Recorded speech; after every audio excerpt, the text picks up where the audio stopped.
My parents sued me for unjust enrichment because I refused to liquidate my retirement fund to save my brother's failing business. They claimed my childhood was an investment I had to repay.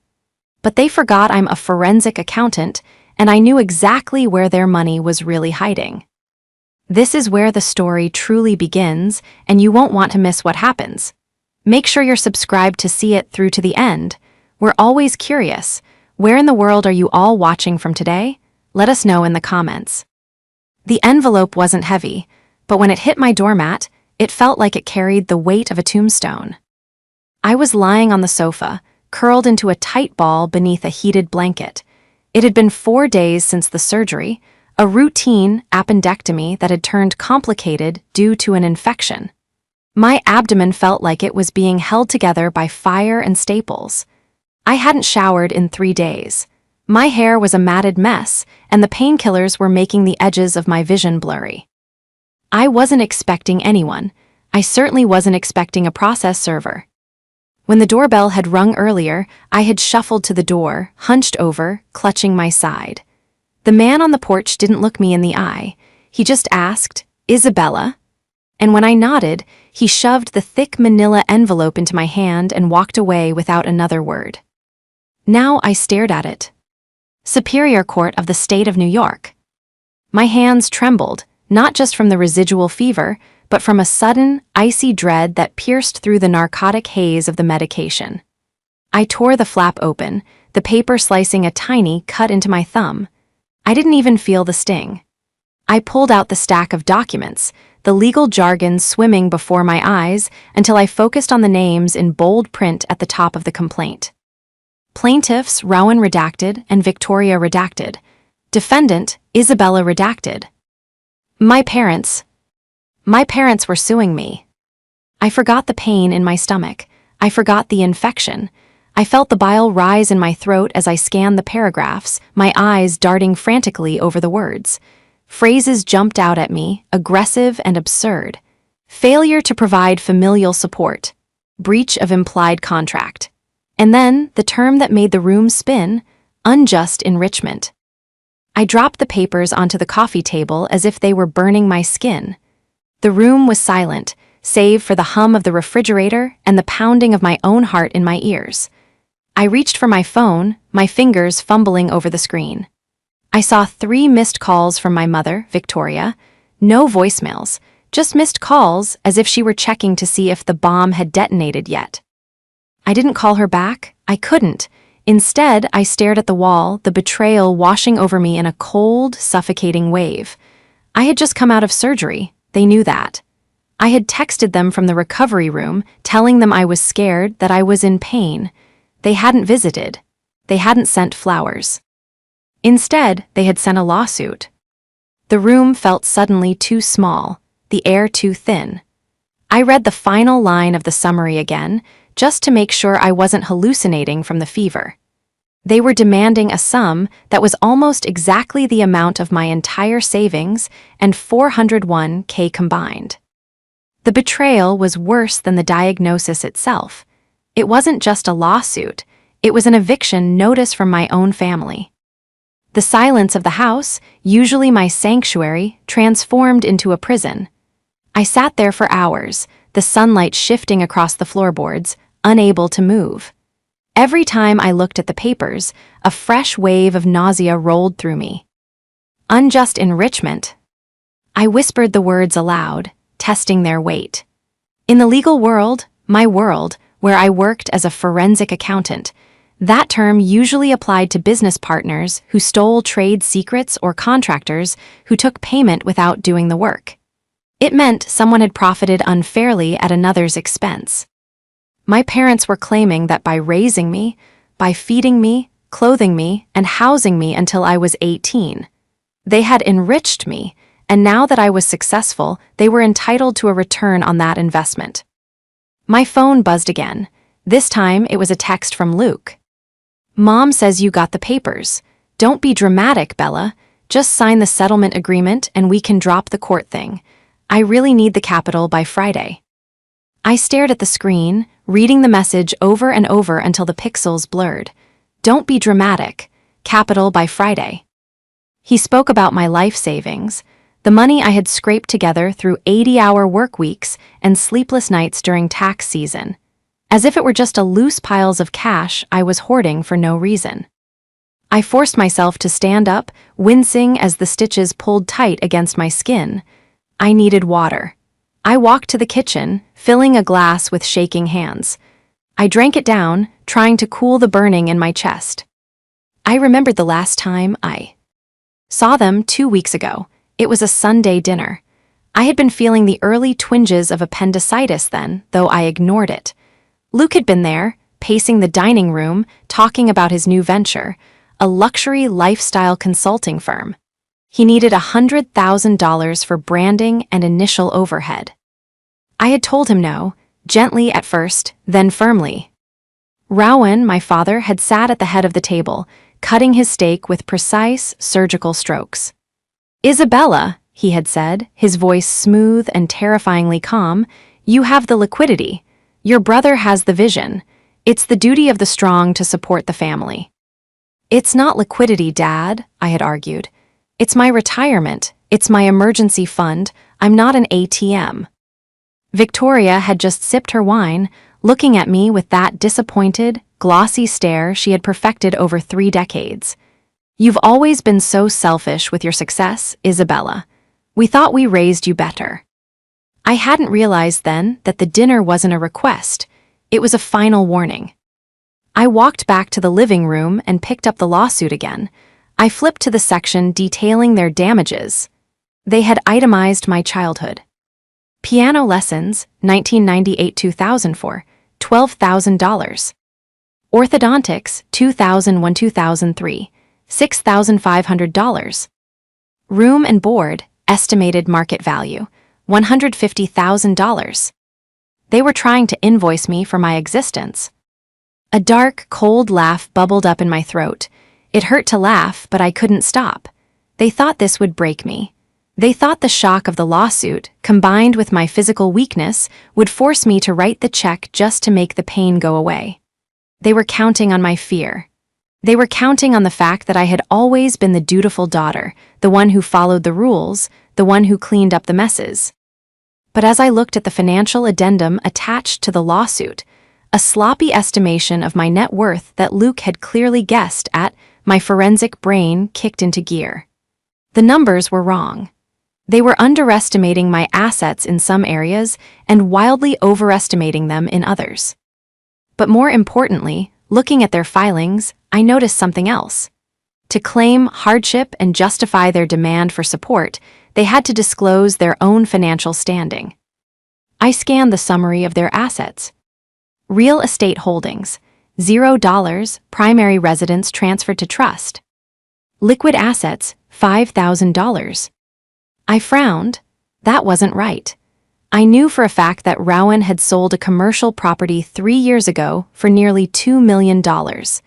I had helped him set up the initial tax structure for the sale before he fired me and hired a cheaper guy. Where was that money? I dragged myself over to my laptop. The pain in my side was now a dull, throbbing rhythm, a war drum beating a call to arms. I opened my secure work server. I wasn't just a daughter anymore. I was a senior forensic accountant for one of the top firms in the city. Tracing hidden assets wasn't just my job, it was my art form.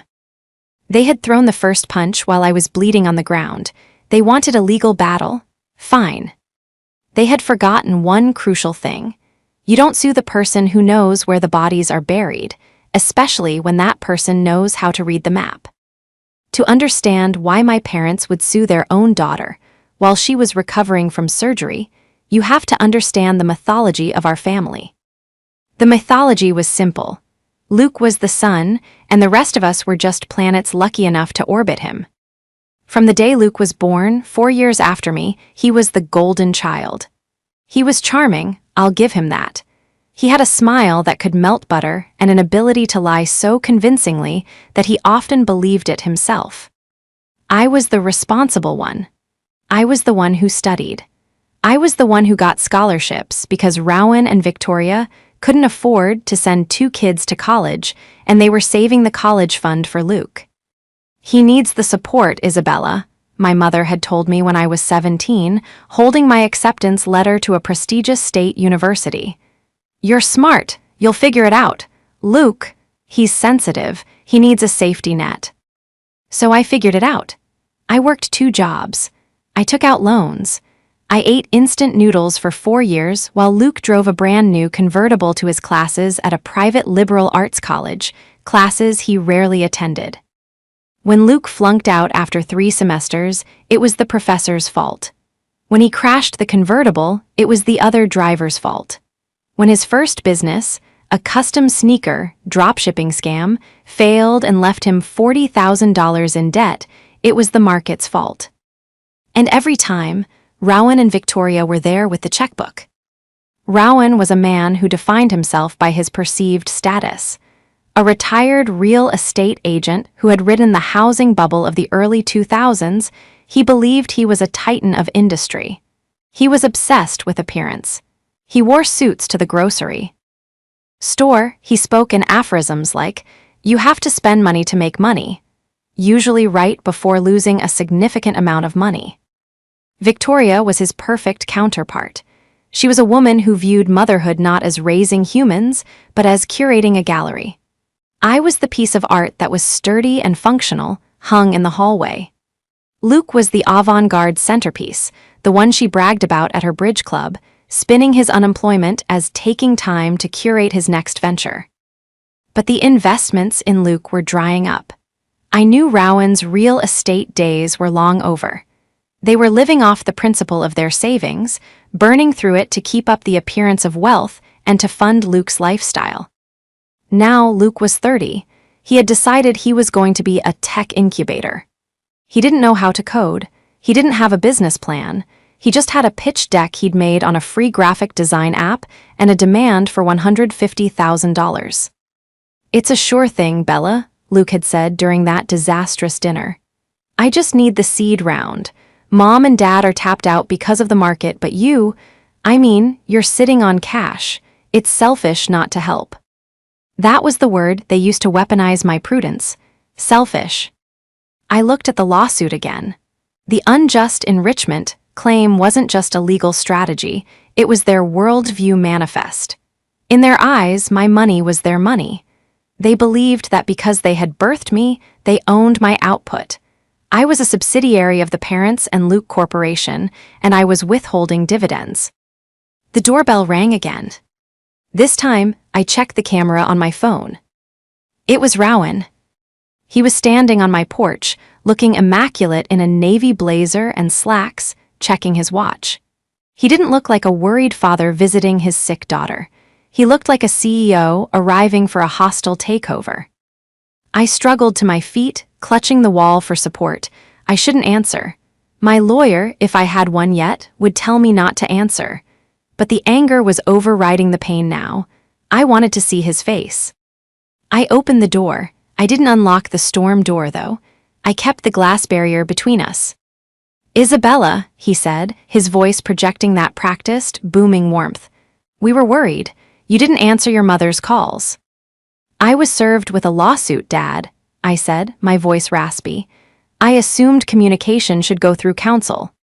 Rowan sighed, a theatrical puff of air, and shook his head as if I were a toddler refusing to eat her peas. "Don't be like that. The lawyers are just a formality, a way to structure the transaction. We need to handle this as a family." "A transaction?" I leaned my forehead against the cool glass. "You're suing me for the cost of my piano lessons." "We're asking for a return on our investment so we can help your brother," Rowan corrected, his eyes hardening slightly. "Luke is in trouble, Isabella, real trouble, this business. He promised investors. If he doesn't pay them back, there could be complications, legal ones. So you want me to pay for his fraud?" "It's not fraud," Rowan snapped, his composure cracking. "It's a bridge loan. Look, just sign the settlement. We drop the suit, you transfer the funds, and we all move on. You have plenty. Why are you hoarding it? Do you want to see your brother go to jail?" I looked at him, really looked at him. I saw the fear behind the arrogance. He wasn't just trying to fund a business. He was terrified. Luke had done something bad, and Rowan and Victoria were broke. They were trying to cannibalize me to feed the beast they had created. "I just had surgery, Dad," I whispered. "I'm in pain." Rowan looked at my midsection, then back at my eyes. For a second, I thought I saw a flicker of concern, but then he checked his watch again. "I know, honey. That's why we wanted to make this easy. Just sign the papers. I have them right here in the car. I can notarize them myself." The realization hit me with the force of a physical blow. He didn't come to check on me. He came because he thought I was weak. He thought the pain meds and the fear would make me compliant. He was a vulture circling a wounded animal. "Go away," I said. "Isabella, be reasonable." "Go away, Rowan," I said, using his first name for the first time in my life. "And tell your lawyer to check his email on Monday, because I'm not just defending this suit, I'm auditing it." I slammed the heavy inner door and locked the deadbolt. My legs gave out, and I slid down to the floor, the wood hard against my back. I was done crying. I was done being the dutiful daughter. They wanted a forensic accounting of our relationship. They were going to get one. The next 3 days were a blur of antibiotic schedules, ice packs, and the glow of 3 monitors illuminating my dark living room. I didn't go back to the office, but I didn't rest either. I couldn't. The anger had calcified into a cold, hard resolve that served as a better killer than the Percocet. My lawyer, a sharp-edged woman named Sarah whom I'd worked with on several fraud cases, had been incredulous when I sent her the filing. "Isabella, this is insane," she had said over the phone. "Unjust enrichment for raising a child? No judge in New York will entertain this. It's a nuisance suit. We can get it dismissed." "No," I had replied, adjusting the heating pad against my side. "Don't dismiss it yet. They submitted a sworn financial affidavit claiming poverty to get the filing fees waived and to fast-track the hardship claim. I want to see that affidavit." "Bella, if you let this proceed to discovery, it's going to cost you money," Sarah warned. "It's going to cost them more," I said. "Send me the affidavit, Sarah. I need to see what they told the court they're worth." When the PDF arrived in my inbox, I felt that familiar tingle at the base of my skull. The predator's instinct that kicked in whenever I smelled a cooked book. I opened the file. Rowan and Victoria had listed their total assets at less than $50,000. They claimed their monthly income was solely Social Security and a small pension. They painted a picture of destitute retirees who had given everything to their ungrateful daughter. I cracked my knuckles, wincing slightly as the movement pulled at my stitches. "Okay, Dad, let's see." I logged into a proprietary database used by my firm. It aggregates public records, UCC filings, property deeds, and corporate registrations. I wasn't hacking. I was just connecting dots that most people don't know exist. I started with the house. They claimed the house was in a trust. I pulled the deed history. The R&V Family Trust. Trustees, Rowan and Victoria. Beneficiary, Luke. I wasn't listed. I stared at the screen, a fresh pang of hurt piercing through my professional detachment. They had transferred their primary asset, a house worth $1.2 million, into a trust for Luke 5 years ago. That protected it from creditors, sure, but it also meant they had legally disinherited me half a decade ago without saying a word. But the house wasn't the smoking gun. The commercial property was. Rowan had sold the Grand Avenue building 3 years ago. I pulled the transaction record. Sale price, $2.1 million. The seller wasn't Rowan directly. It was an LLC called Phoenix Rise Holdings. I searched for Phoenix Rise Holdings. It had been dissolved 6 months after the sale. Where did the money go? I traced the registered agent. It was a lawyer in Delaware. Dead end? Not for me. I cross-referenced the address used for the LLC's final tax filing. It matched a P.O. box in the Caymans. "Sloppy, Dad," I whispered. "So sloppy." Rowan thought he was clever. He thought because he moved money offshore, it vanished. But money leaves a wake like a boat in water. I pulled the UCC filings for Luke's failed businesses. There were 3 of them in the last 4 years: Prestige Consults, Luke Tech, and Vanguard Lifestyle. Each of these businesses had received angel investment loans. I looked at the lender names: PR Capital, Phoenix Resources, Rise Ventures. Rowan hadn't just given Luke money. He had funneled the untaxed profits from the building sale through a series of shell companies to lend money to Luke's businesses. This allowed Luke to look like a legitimate entrepreneur with backing, and it allowed Rowan to hide the $2 million from the IRS by claiming it was reinvested in business ventures that conveniently operated at a loss. But here was the catch: the beautiful, jagged trap they had built for themselves. In their lawsuit against me, they claimed they were broke because they spent their savings raising me. In reality, they were broke because they had washed $2 million through their son's incompetence, likely evading capital gains tax in the process. If I presented this evidence to the court, the lawsuit would be the least of their worries. I had enough here to trigger a federal audit that would strip them of everything: the house, the pension, the freedom. I sat back, the light from the screens reflecting in my glasses. I had the leverage. I had the weapon, but I needed them to confirm it. I needed to see the panic in their eyes to know I was right. I picked up my phone and called Sarah. "Set up a settlement conference," I said. "Tell them I'm ready to discuss terms. I want to do it in person. Thursday." "Are you sure you're up for that physically?" Sarah asked. "I'll take extra ibuprofen," I said. "Just make sure Luke is there." The conference room at Sarah's firm was all glass and polished mahogany, designed to intimidate. I arrived 20 minutes early. I wore my best charcoal suit, though the waistband was uncomfortably tight against my healing incisions. I had used concealer to hide the dark circles under my eyes. I looked impeccable. I looked like a shark. When my family arrived, the contrast was staggering. Rowan strode in wearing a suit that was 10 years out. Of style but expensive, a gold watch glinting on his wrist. Victoria was in cashmere, clutching a designer handbag that I knew cost more than my first car. And Luke looked like he was attending a brunch. He wore ripped designer jeans, a blazer over a t-shirt, and sunglasses that he didn't remove until he sat down. They didn't look at me.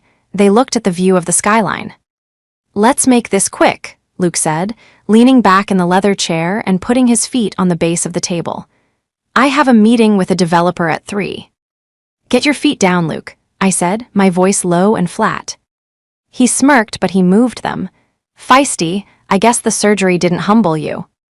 Rowan cleared his throat, placing a folder on the table. "We're glad you came to your senses, Isabella. This lawsuit? It's unpleasant business.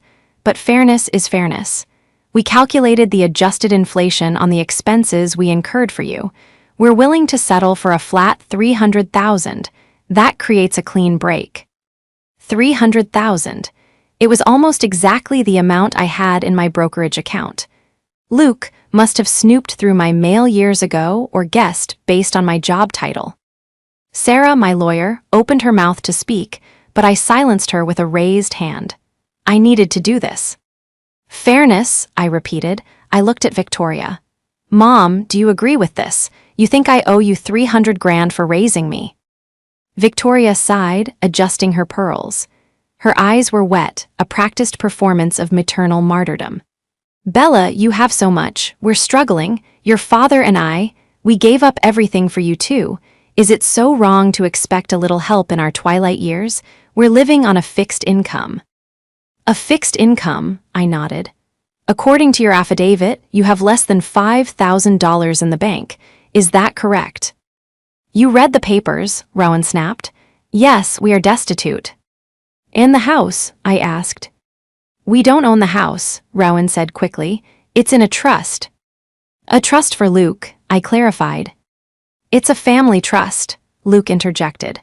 "God, you're so greedy. You always counting everyone else's money." "I'm a forensic accountant, Luke.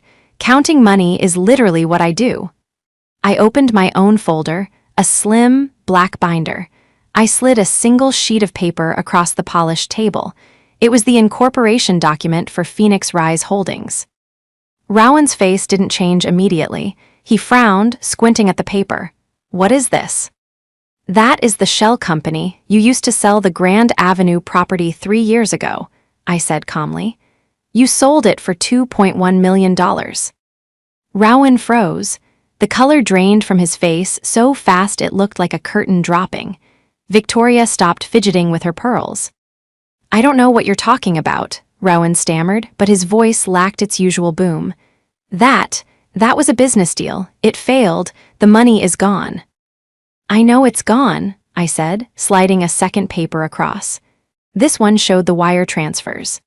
It's gone because you funneled it into Prestige Consults and Luke Tech. You didn't lose the money, Dad. You gave it to Luke. And worse, you claimed those transfers were business losses to avoid paying the capital gains tax on the sale. That's tax fraud. About $400,000 worth of tax fraud. The silence in the room was absolute. Even the HVAC system seemed to hold its breath. Luke looked between me and the paper, his arrogance faltering. So, it's Dad's money. He can do what he wants. Not if he's suing me for poverty, I said, leaning forward, ignoring the sharp pull of pain in my abdomen. You filed a sworn affidavit to a superior court judge stating you have no assets. But I can prove you had $2 million 3 years ago and that you currently control assets hidden in offshore accounts. That's perjury, Dad. That's jail time. Victoria let out a small, strangled sound. Isabella, you wouldn't. You sued me while I was in the hospital. I slammed my hand on the table, the sound cracking like a whip. You served me papers while I was bleeding, and you did it to fund him. I pointed a shaking finger at Luke. To fund another one of his failures. It's not a failure, Luke shouted, standing up. His face was red. The investigation is going to clear me. The room went deadly quiet again. I looked at Luke. What investigation?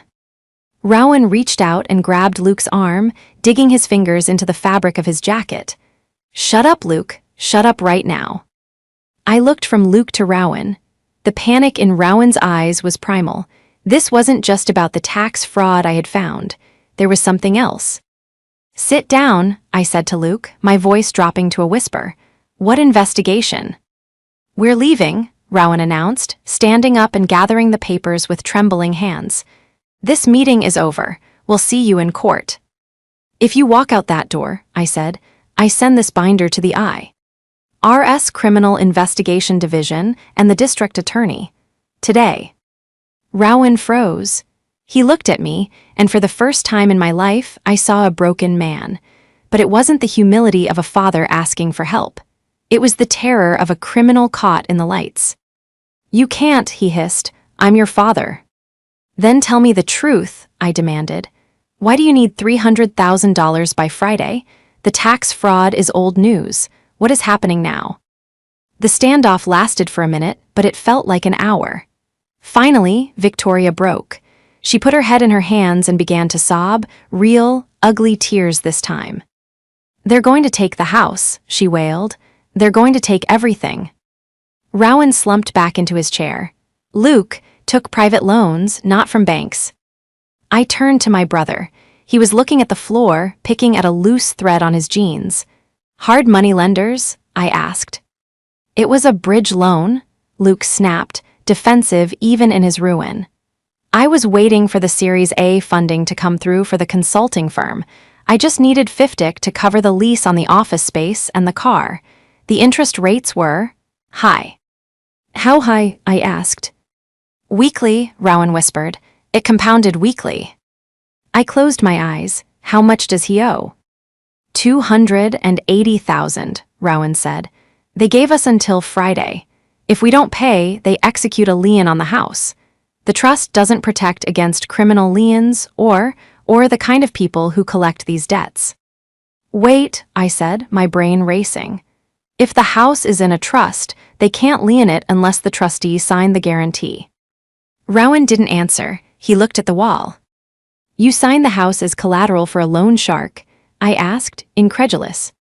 He said he had investors lined up, Rowan yelled, pointing at Luke. He showed me the emails. It was a sure thing. We were just helping him bridge the gap.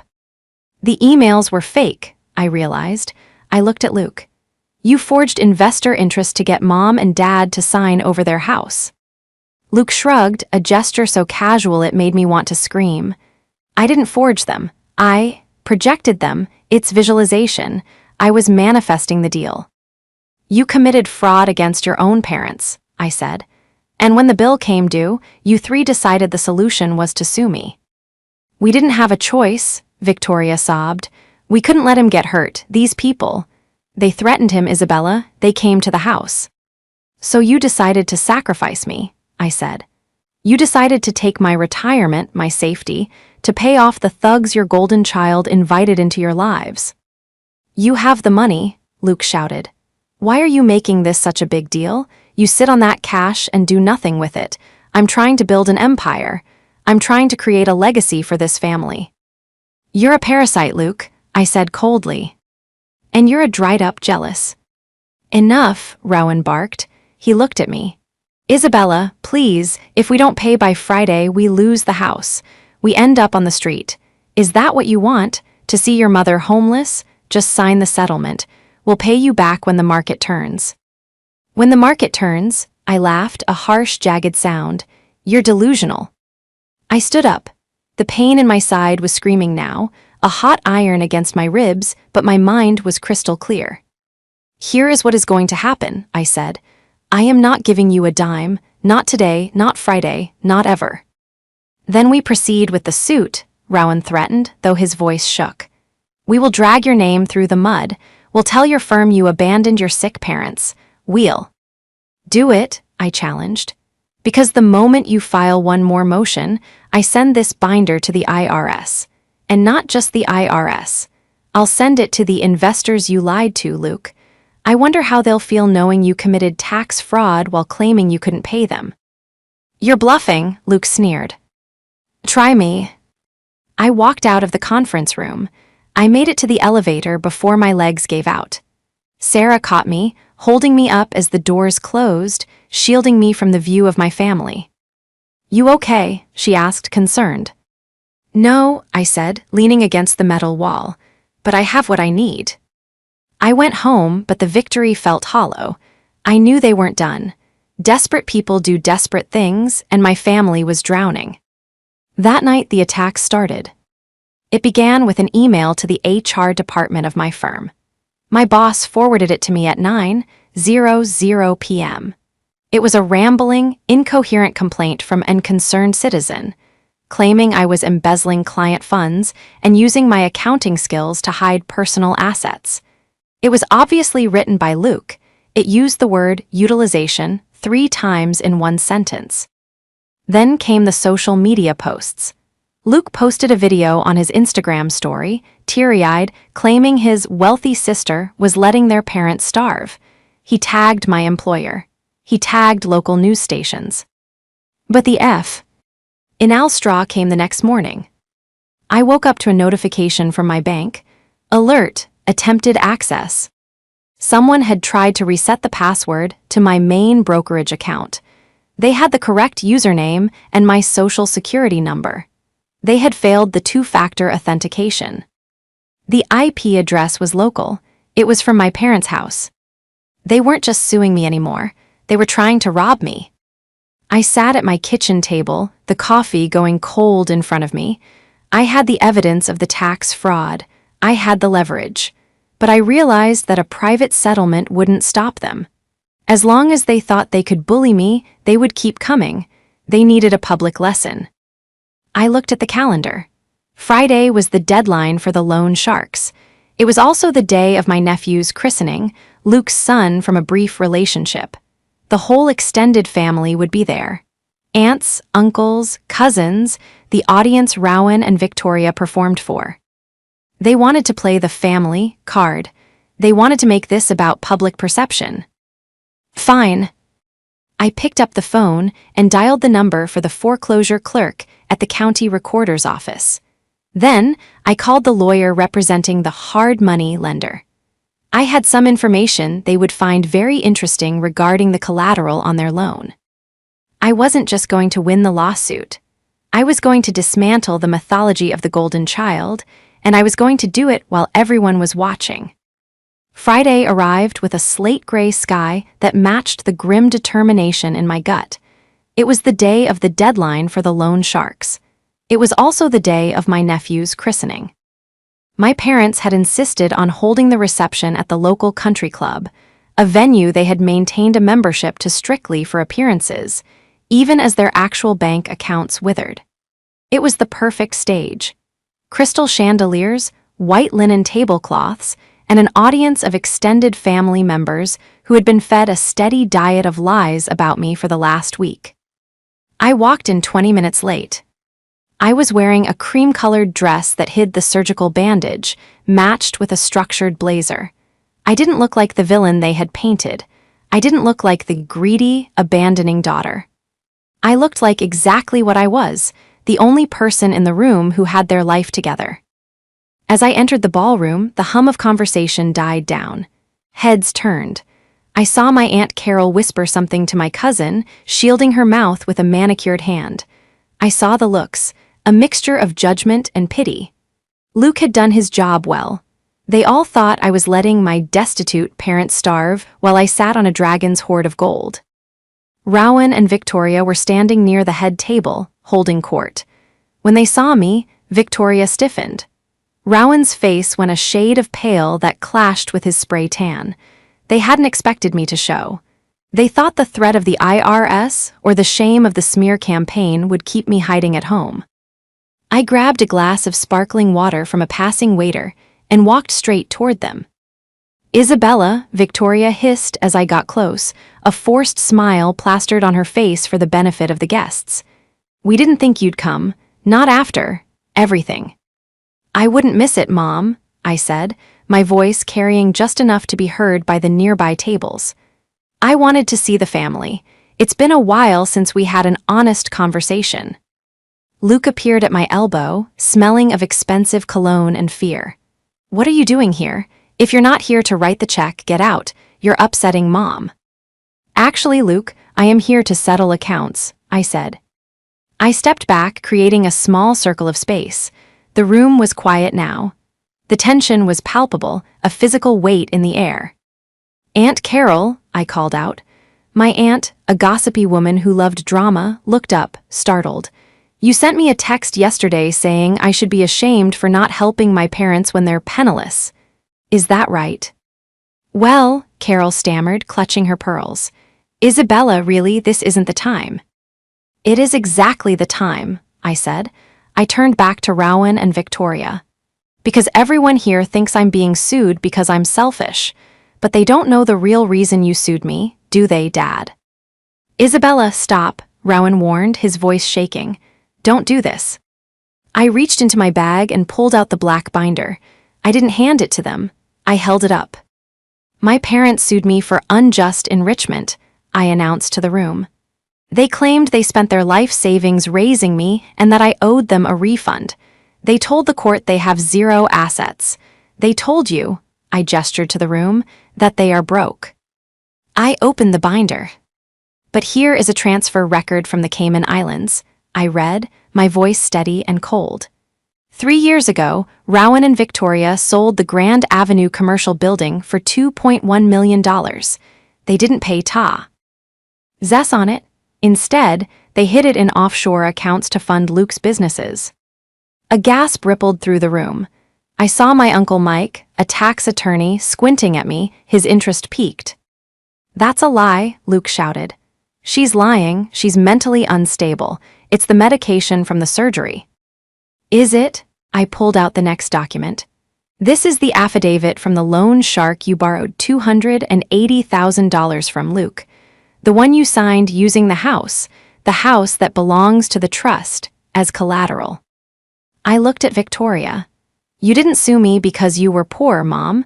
You sued me because you needed quick cash to pay off the criminals Luke got involved with. You tried to rob your daughter to pay for your son's mistakes. Again.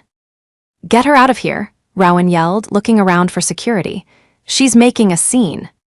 But nobody moved. The family was frozen, caught between the horror of the accusation and the sheer detail of the evidence. "I'm not done," I said.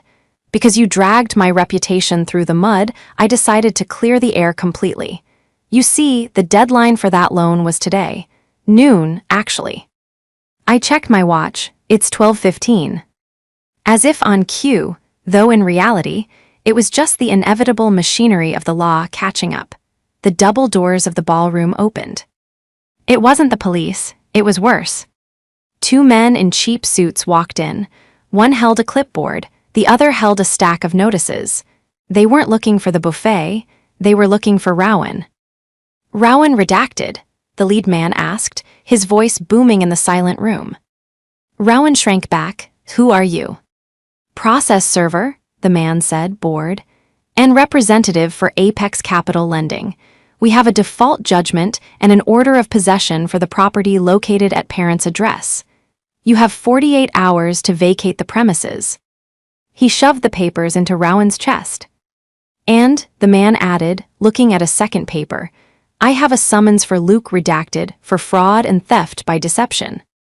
The silence in the room was shattered by Victoria's wail. She collapsed into a chair, knocking over a flute of champagne.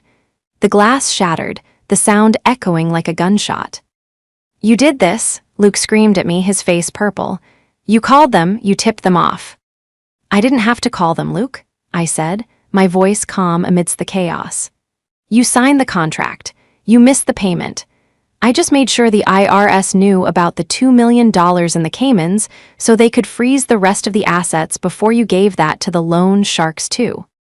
I looked at the extended family, who were now staring at Rowan and Victoria with expressions of horror and disgust. The facade was gone. The perfect family was revealed to be a hollow shell of fraud and favoritism. "I won't be funding the bailout," I said to Rowan, who was staring at the eviction notice in his hands shaking uncontrollably. "I'm the unjust enrichment, remember? I'm the investment that didn't pay out." I turned on my heel. My side ached, my head pounded, but my heart felt lighter than it had in 20 years. "Enjoy the reception," I said. And I walked out, leaving them in the ruins of the castle they had built on sand. The fallout was swift, brutal, and entirely public. By Monday, the unjust enrichment lawsuit against me had been voluntarily dismissed. Sarah, my lawyer, called me with the news, laughing in disbelief. Their lawyer withdrew. He said he couldn't represent them due to a conflict of interest, which is legal speak for, I found out my clients are committing active criminal fraud. I didn't laugh, I just felt a quiet, profound relief. Rowan and Victoria were evicted from the house on Sunday. I heard from Aunt Carol, who was suddenly very eager to apologize and bridge the gap, that the scene was chaotic. The lenders took everything that wasn't personal clothing. The furniture, the art, the piano I had learned to play on, it was all seized to cover the interest on Luke's debt. Because I had tipped off the IRS Criminal Investigation Division, the remaining funds in the Cayman accounts were frozen immediately. Rowan and Victoria weren't just homeless. They were facing a federal audit that would likely take years and cost them whatever legitimate retirement savings they had left. Luke didn't fare any better. The investors he had lied to weren't the forgiving type, but the district attorney was even less so. With the evidence I provided regarding his falsified loan applications and the embezzlement of the trust funds, he was indicted on 3 counts of wire fraud. He was currently out on bail, staying on a friend's couch, awaiting a trial that would almost certainly end in prison time. As for me, I took a month of leave from work. I didn't go on a lavish vacation. I stayed home, I healed. I spent the mornings sitting on my back porch, drinking coffee, listening to the birds and feeling the strange sensation of silence. For my entire life, there had been a background noise of anxiety, the pressure to please them, the fear of their judgment, the need to protect myself from Luke's chaos. Now it was gone. I received a letter from Victoria about 3 weeks after the christening. It was handwritten, sent to my office because I had blocked their numbers and emails. It wasn't an apology. "Isabella, I hope you're happy. We are staying in a motel. Your father's blood pressure is dangerous. How could you do this to your own flesh and blood? We only wanted what was best for the family. You have so much, and you destroyed us for nothing." I read it twice. Then I took out a lighter and burned it in my kitchen sink. They still didn't get it. They thought I had destroyed them. They couldn't see that they had destroyed themselves. I had just turned on the lights so everyone could see the wreckage. I used my forensic skills one last time to ensure my own financial fortress was impenetrable. I set up new trusts, changed every password, and retained a permanent restraining order against Luke, citing his threats and the attempted bank access. One afternoon, my phone rang. It was Uncle Mike. "Bella," he said, his voice gruff but kind. "I just wanted to say, I looked over the documents you showed at the party. You were right about all of it. I'm sorry we didn't see it sooner." "Thanks, Uncle Mike," I said. "Your aunt and I are having a barbecue next weekend," he offered. "No drama, just burgers and the kids. We'd love for you to come. Your parents aren't invited." I hesitated. The instinct to isolate, to protect myself from anyone sharing that DNA, was strong. But I realized that punishing the bystanders was what Rowan and Victoria would do. "I'd like that," I said. I hung up the phone and looked around my house. It was mine. Every brick, every beam, every piece of furniture was paid for by my work, my sacrifice, my resilience. I had been raised to be a support beam for a crumbling structure. But I had walked away, and while they collapsed, I was still standing. I wasn't the golden child. I was something better. I was free.